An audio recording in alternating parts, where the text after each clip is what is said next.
Dear students, BSc first year calculus की इस कक्षा में आपका स्वागत है। मैं doctor Neelmani Gupta, associate professor, government Dungar college, Bikaner, Rajasthan.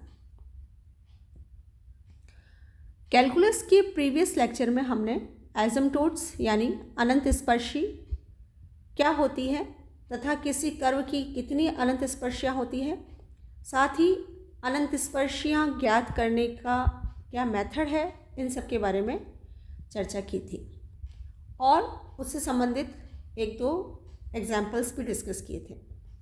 आज के इस लेक्चर में हम एसिम्प्टोट से संबंधित कुछ प्रॉब्लम्स डिस्कस करेंगे। तो पहला प्रश्न है, find the asymptotes of the following curve. Curve दिया हुआ है x³ - 5x² y + 8xy² - 4y³ + x² - 3xy + 2y² - 1 = 0। हमें इस कर्व की अनंत स्पर्शियाँ ज्ञात करनी है। तो हम जानते हैं कि कर्व जितनी डिग्री का होता है उसकी उतनी ही अनंत स्पर्शियाँ होती हैं। ये अलग बात है कि कुछ अनंत स्पर्शियाँ वास्तविक हो सकती हैं, कुछ काल्पनिक हो सकती हैं, या सारी ही वास्तविक हो सकती हैं, सारी ही काल्पनिक हो सकती हैं, लेकिन कुल संख्या उनकी कर्व की डिग्री के बराबर होगी। तो यहाँ हम देखते हैं कि कर्व की डिग्री है 3 डिग्री का कर्व है ये, और इस 3 डिग्री के कर्व की 3 अनंत स्पर्शियाँ होंगी। तो सर्वप्रथम ये देखते हैं कि क्या इस कर्व की अनंत स्पर्शियाँ x अक्ष या y अक्ष के समानांतर हैं। तो यहाँ x की अधिकतम घात है 3 और x³ का जो गुणांक है वो कांस्टेंट है, और इसलिए कांस्टेंट को हम 0 रख नहीं सकते, इसलिए यहाँ पर x अक्ष के समानांतर कोई अनंत स्पर्शी नहीं है। इसी तरह y की जो हाईएस्ट पावर है, डिग्री है, वो है 3 और y³ का जो गुणांक है वो है -4, जो 0 हो नहीं सकता, इसलिए यहाँ पर y अक्ष के समानांतर अनंत स्पर्शी भी नहीं है। तो कहने का तात्पर्य यह है कि इस दिए हुए कर्व की कोई भी अनंत स्पर्शी x अक्ष या y अक्ष के समानांतर नहीं है। तो फिर हम जो तीनों एसिम्प्टोट्स हैं वो तिर्यक ऑब्लिक एसिम्प्टोट्स होंगी और उन्हें हमें ज्ञात करना है।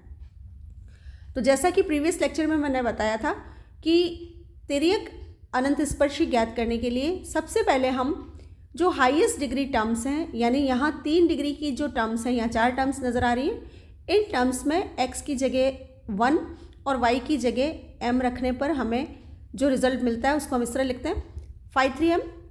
phi3 मतलब 3 डिग्री टर्म्स। तो 3 डिग्री टर्म्स यहाँ x³ - x 5x² y + 8xy² - 4y³, ये 4 टर्म्स ऐसी हैं जो 3 डिग्री की हैं।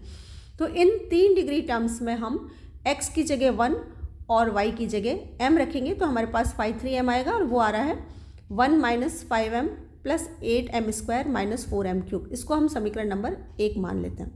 इसी तरह अगर हम phi2 निकालना चाहें, यानी 2 डिग्री टर्म्स के लिए निकालना चाहें, तो यहाँ भी वही करना है कि 2 डिग्री टर्म्स में x की जगह 1 और y की जगह m रखना है। तो phi2m का मान होगा 1 - 3m + 2m²। यह देखिए x² - 3xy + 2y², ये 2 डिग्री टर्म्स हैं, तो x की जगह 1 हो गया, यहाँ -3m हो गया और ये हो गया 2m²। तो phi2m की वैल्यू हमारे पास है 1 - 3m + 2m²। इसको हम समीकरण नंबर 2 मान लेते हैं। इसके साथ ही अगर हम phi1m ज्ञात करना चाहते हैं तो 1 डिग्री टर्म में x का मान 1 और y का मान m रखेंगे। अब चूंकि दिए हुए कर्व में 1 डिग्री टर्म है ही नहीं, इसलिए phi1m की वैल्यू हो जाएगी 0। इसको हम समीकरण नंबर 3 मान लेते हैं।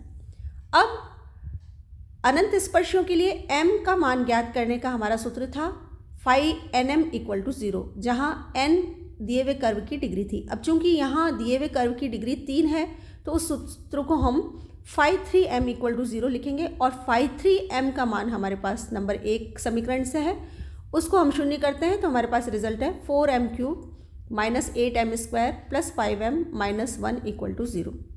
इसके गुणनखंड करें तो हमारे पास है m - 1 × 4m² - 4m + 1। इससे हमें प्राप्त होता है m का मान, जो कि है 1, हाफ एंड हाफ। 3 डिग्री की समीकरण थी m में, तो हमें m के 3 मान प्राप्त हुए। अब हमें c के मान ज्ञात करने हैं, तो c का मान ज्ञात करने का हमारा सूत्र था c = five n minus one m upon five n dash m, जबकि एन दिए हुए कर्व की डिग्री थी। तो चूंकि यहाँ एन का मान 3 है, इसलिए यहाँ सी का सूत्र हो जाएगा minus five two m upon five three dash m. Five two m की वैल्यू समीकरण नंबर 2 से रख लेते हैं, तो 1 minus three m plus two m square, और फाइव थ्री डैश एम मतलब जो समीकरण नंबर 1 है उसको m के रिस्पेक्ट में जब हम डिफ्रेंशिएट करेंगे तो हमारे पास फाइव थ्री डैश एम आएगा, और उसकी वैल्यू है minus five plus 16m minus 12m square. तो ये c का फॉर्मूला हुआ। और अब हम जब इसमें m का मान 1 रखेंगे तो m का मान 1 रखने पर हमें c का मान 0 प्राप्त होता है। तो m का मान 1 और c का मान 0 जब हम required asymptote y is equal to M X plus C में रखेंगे तो हमें इस पर्टिकुलर m की वैल्यू के लिए एजिम्टोड प्राप्त होगी y is equal to x. अब दूसरे जो m के दो मान हैं वो दोनों बराबर हैं, तो अगर हम इसी सूत्र का प्रयोग करें तो c के मान भी बराबर होंगे। तो उस केस में दोनों एजिम्टोड्स कॉन्साइड कर जाएंगी और कुल मिला के हमें दो ही एजिम्टोड्स प्राप्त होंगी, जो कि सही नहीं है। इसलिए जब m के मान 2 बराबर हों, यानी 2 मान m के बराबर हों, तो उस केस में हम c का ये सूत्र काम में लेंगे। इसकी चर्चा भी हम प्रीवियस लेक्चर में कर चुके हैं। तो सूत्र है 1 upon factorial 2 c square five three double dash m plus c five two dash m plus five one m equal to 0। अब यहाँ five three double dash m का मतलब है समीकरण नंबर 1 को m के रेस्पेक्ट में हम 2 बार डिफ्रेंशिएट करेंगे, तो उसकी वैल्यू हमारे पास है half of c square as it is. और जब हम फाइव थ्री एम को 2 बार डिफ्रेंशिएट करेंगे तो हमारे पास है 16 minus 24m plus c five two dash m mean समीकरण नंबर 2 में हमारे पास फाइव टू एम की वैल्यू है, और फाइव टू एम को जब हम m के रेस्पेक्ट में डिफ्रेंशिएट करेंगे तो हमारे पास फाइव टू डैश एम की वैल्यू आएगी माइनस 3 प्लस 4m, और फाइव वन एम चूँकि समीकरण नंबर 3 से 0 है तो वो हम 0 सब्सटीट्यूट कर देते हैं इक्वल टू 0। तो इस सूत्र में हमने five three double dash m और फाइव टू डैश एम की वैल्यू रखी है। और अब हम m का मान रखेंगे हाफ। m का मान हाफ रखने पर हमारे पास रिजल्ट है half of c square into 16 minus 12 plus c into minus 3 plus 2 equal to 0। c common ले लें तो हमारे पास रिजल्ट बचता है c into 2c minus 1 equal to 0 and this gives c equal to 0 and half. तो हमारे पास c के 2 मान प्राप्त हो गए। और जब हम m का मान हाफ और c का मान 0 रखेंगे तो हमारे पास एजिम्टोट आएगी y is equal to half x. Similarly जब m का मान हाफ और c का मान भी हाफ रखेंगे तो हमारी दूसरी अनंत स्पर्शी हो जाएगी y is equal to half x plus 1/2। तो इस तरह हमें ये 3 एजिम्टोट्स प्राप्त हो गई। तो hence required asymptotes are y equal to x.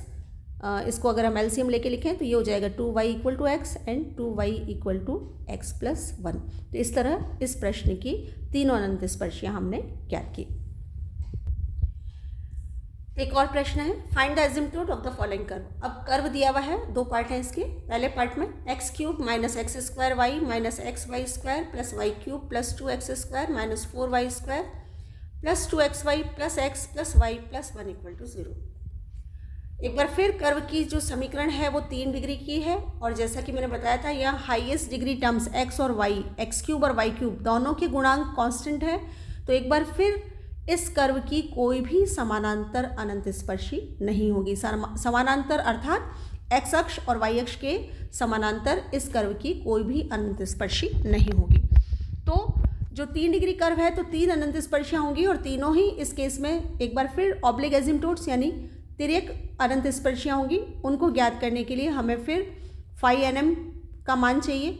तो यहाँ पर फाई 3m यानी 3 डिग्री टर्म्स में एक बार फिर x इक्वल टू 1 और y इक्वल टू m जब हम रखेंगे तो हमारे पास रिजल्ट है phi 3m is equal to 1 minus m square plus m cube. यहाँ 3 डिग्री की टर्म्स ये हैं x cube minus x square y minus x y square plus y cube. ये 4 टर्म्स 3 डिग्री की हैं, और इनमें हमने x की जगह 1 और y की जगह m रखा है। तो हमारे पास फाई 3m की वैल्यू आ गई 1 minus m square plus m cube. इसको हम समीकरण नंबर 1 मान लेते हैं। इसी तरह 2 डिग्री की टर्म्स है 2x square minus 4y square plus 2xy। ये 3 टर्म्स 2 डिग्री की हैं, और इनमें जब हम x का मान 1 और y का मान m रखेंगे तो हमारे पास फाई 2m की वैल्यू आ जाएगी, जो कि है 2 minus 4m square plus 2m। इसको हम समीकरण नंबर 2 मान लेते हैं। 1 डिग्री की टर्म है x प्लस वाई। तो इस 1 डिग्री की टर्म में जब हम x का मान 1 और y का मान m रखेंगे तो हमारे पास फाई 1m की वैल्यू हो जाएगी 1 प्लस m। इसको हम समीकरण नंबर 3 मान लेते हैं। अब m का मान ज्ञात करने के लिए हमारे पास सूत्र है फाई 3m इक्वल टू 0, यानी समीकरण नंबर 1 से 1 minus m square plus m cube equal to 0। इसको यूँ लिख सकते हैं m cube minus m square minus m plus 1 equal to 0। गुणनखंड करने पर हमारे पास रिजल्ट है m square minus 1 into m minus 1 equal to 0। इससे हमें m के 3 मान प्राप्त होते हैं, जो कि है 1, 1 एंड माइनस 1। अब c ज्ञात करने का फिर सूत्र है c equal to minus phi 2m upon phi 3 dash m, जैसा कि हमने पिछले सवाल में यूज़ किया है। तो फाई 2m की वैल्यू समीकरण नंबर 2 से हमारे पास है 2 minus 4m square plus 2m, और फाई 3 डैश m के लिए हम समीकरण नंबर 1 को m के रिस्पेक्ट में जब डिफ्रेंशिएट करेंगे तो फाई 3 डैश m की वैल्यू आएगी minus 1 minus 2m plus 3m square. इस c के सूत्र में जब हम m का मान माइनस 1 रखेंगे, क्योंकि m का अकेला मान माइनस 1 है, तो माइनस 1 जब हम इसमें रखेंगे तो c का मान हमें प्राप्त होगा 1, और इस तरह y equal to M X plus C फॉर्मूले से एजिम्टोट आएगी y is equal to minus X plus 1। अब m के जो बाकी दो मान हैं वो समान हैं, और जैसा कि अभी मैंने पिछले प्रश्न में बताया कि जब दो मान m के समान हो तो हम c का दूसरा सूत्र यूज़ करेंगे, और वो सूत्र है half of c square phi n double dash m plus c phi n minus 1 dash m plus phi n minus 2m equal to 0। यहाँ n की वैल्यू 3 है, तो इस सूत्र को हम यूँ लिख सकते हैं half of c square phi 3 double dash m plus c phi 2 dash m plus phi 1m equal to 0। अब फाई 3 डबल डैश m, इसका मतलब समीकरण नंबर 1 में जो फाई 3m का मान है उसको हम 2 बार डिफ्रेंशिएट करेंगे m के रेस्पेक्ट में, तो हमारे पास फाई 3 डबल डैश m की वैल्यू आएगी माइनस 2 प्लस 6m। इसी तरह फाई 2 डैश m के लिए समीकरण नंबर 2 में जो फाई 2m का मान है उसको जब हम m के रिस्पेक्ट में डिफ्रेंशिएट करेंगे तो फाई 2 डैश m की वैल्यू आएगी माइनस 8m प्लस 2, और समीकरण नंबर 3 से फाई 1m का मान है 1 प्लस m। तो ये सारी वैल्यूज़ हमने इसमें रख दी, तो हमारे पास ये रिजल्ट आया। और अब हम इस समीकरण में m का मान रखेंगे 1, क्योंकि उसी के लिए हमें c का मान निकालना है। तो जब हम m का मान 1 रखेंगे तो हमारे पास रिजल्ट बचता है half of c square into minus 2 plus 6 plus c into minus 8 plus 2 equal to 0। इसको सिंप्लीफाई करने पर हमारे पास है 2c square minus 6c plus 2 equal to 0। और यहाँ जब हम इसका क्वाड्रेटिक इक्वेशन का सूत्र लगाएंगे तो c की वैल्यू आएगी 3 प्लस माइनस रूट 5/2। तो कॉरस्पॉन्डिंग एजिम्टोट्स जो होंगी वो होंगी y equal to x, m x means m का मान 1 है तो y equal to x plus c यानी 3 प्लस रूट 5/2, और दूसरी एजिम्टोट हो जाएगी y is equal to x plus 3 minus root 5/2। So required asymptote of the given curve are y is equal to minus X plus 1, y is equal to x plus 3 plus minus root 5/2। इसके B part में प्रश्न दिया हुआ है y cube minus 5xy square plus 8x square y minus 4x cube minus 3y square plus 9xy minus 6x square plus 2y minus 2x minus 1 equal to 0। Process फिर वही है जो अभी हमने 2 प्रश्नों में किया है। तो एक बार फिर हम देखते हैं कि 3 डिग्री का कर्व है और x क्यूब और y क्यूब दोनों के गुणांक कांस्टेंट है। इसका तात्पर्य ये हुआ कि इस कर्व की भी कोई अनंत स्पर्शी x अक्ष या y अक्ष के समानांतर नहीं है। तो ऑब्लिक एजिम्टोट्स निकालने के लिए एक बार फिर हम हाईएस्ट डिग्री यानी 3 डिग्री टर्म्स में x की जगह 1 और y की जगह m रखेंगे। तो हमारे पास फाई 3m का मान है m cube minus 5m square plus 8m minus 4, और इसको हम समीकरण नंबर 1 मान लेते हैं। 2 डिग्री टर्म्स में जब हम x का मान 1 और y का मान m रखेंगे तो हमारे पास है phi 2m is equal to minus 3m square plus 9m minus 6, इसको हम समीकरण नंबर 2 मान लेते हैं। इसी तरह 1 डिग्री टर्म में जब हम x का मान 1 और y का मान m रखेंगे तो फाई 1m का मान आएगा 2m माइनस 2, इसको हम समीकरण नंबर 3 मान लेते हैं। अब एजिम्टोट्स के लिए m का मान ज्ञात करने के लिए हमारे पास सूत्र है फाई 3m इक्वल टू 0। तो समीकरण नंबर 1 से हमारे पास रिजल्ट रहेगा m cube minus 5m square plus 8m minus 4 equal to 0। इसके गुणनखंड करने पर हमारे पास है m minus 1 into m minus 2 का होल स्क्वायर इक्वल टू 0। इससे m के मान प्राप्त होते हैं 1, 2 एंड 2। अब इन m के मानों के लिए c के मान ज्ञात करना है, तो c का पहला सूत्र हम यूज़ करेंगे minus phi 2m upon phi 3 dash m। समीकरण नंबर 2 से फाई 2m की वैल्यू है minus 3m square plus 9m minus 6, और समीकरण नंबर 1 को जब हम m के रिस्पेक्ट में डिफ्रेंशिएट करेंगे तो हमारे पास फाई 3-m की वैल्यू आएगी 3m² माइनस 10m प्लस 8। इस c के सूत्र में जब हम m का मान 1 रखेंगे तो c का मान हमें 0 प्राप्त होगा और इस तरह m और c के इन मानों के लिए अनंत स्पर्शी प्राप्त हुई y = x। एक बार फिर m के दो मान यहाँ समान हैं और समान m के मानों के लिए हमारे पास c ज्ञात करने का सूत्र है half of c² phi 3" plus c phi 2' plus phi 1m = 0। Phi 3" के लिए हम समीकरण नंबर 1 में फाई 3m की जो वैल्यू है उसको 2 बार m के रिस्पेक्ट में डिफ्रेंशिएट करेंगे तो हमें फाई 3" की वैल्यू प्राप्त होगी 6m - 10। इसी तरह फाई 2' के लिए जब हम समीकरण नंबर 2 में फाई 2m को m के रिस्पेक्ट में डिफ्रेंशिएट करेंगे तो फाई 2' की वैल्यू प्राप्त होगी -6m + 9 और समीकरण नंबर 3 से फाई 1m का मान हम रखेंगे 2m - 2।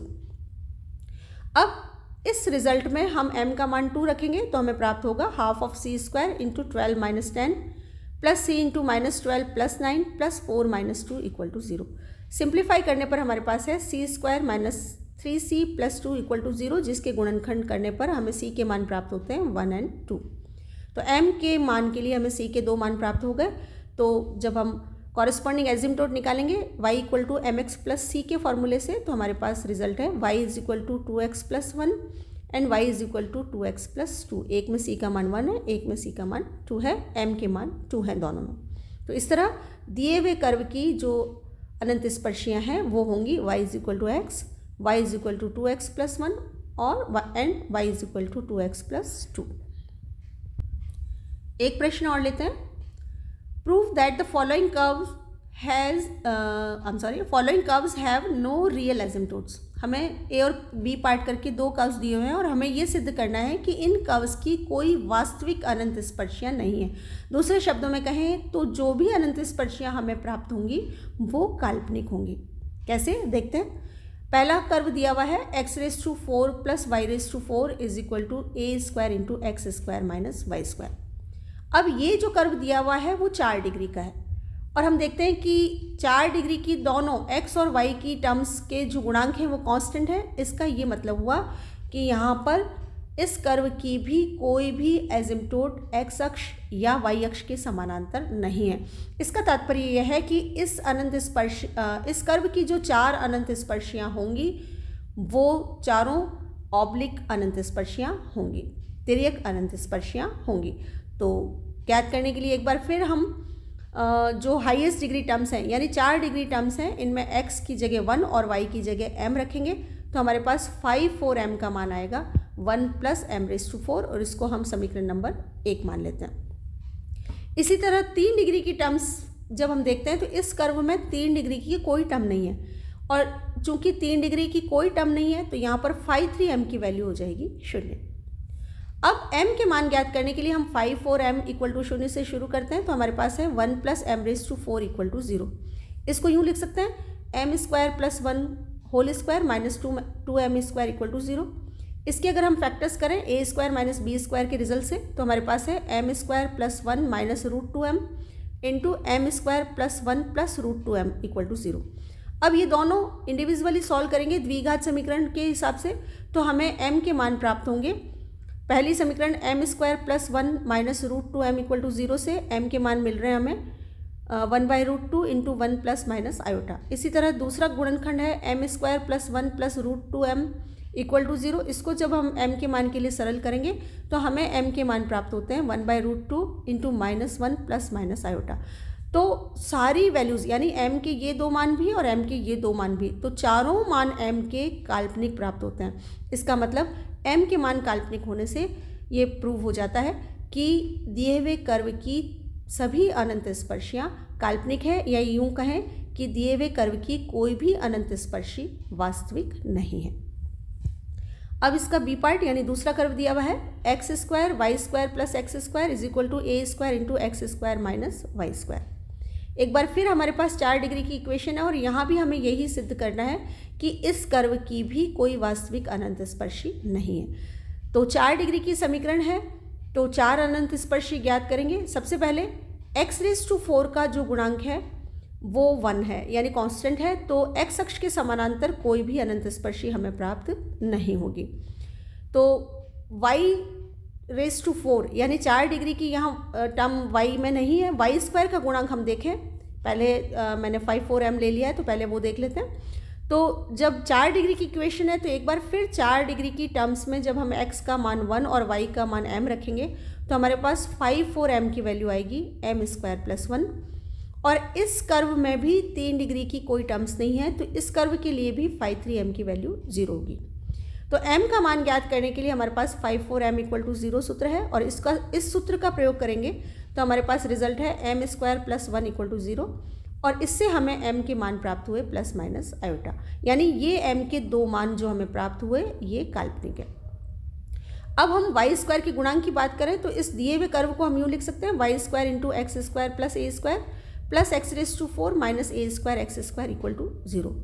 तो चूंकि x⁴ का गुणांक तो कांस्टेंट है, इसलिए x अक्ष के समानांतर कोई अनंत स्पर्शी नहीं है, लेकिन y² का जो गुणांक है वो x² + a² जो कि कांस्टेंट नहीं है।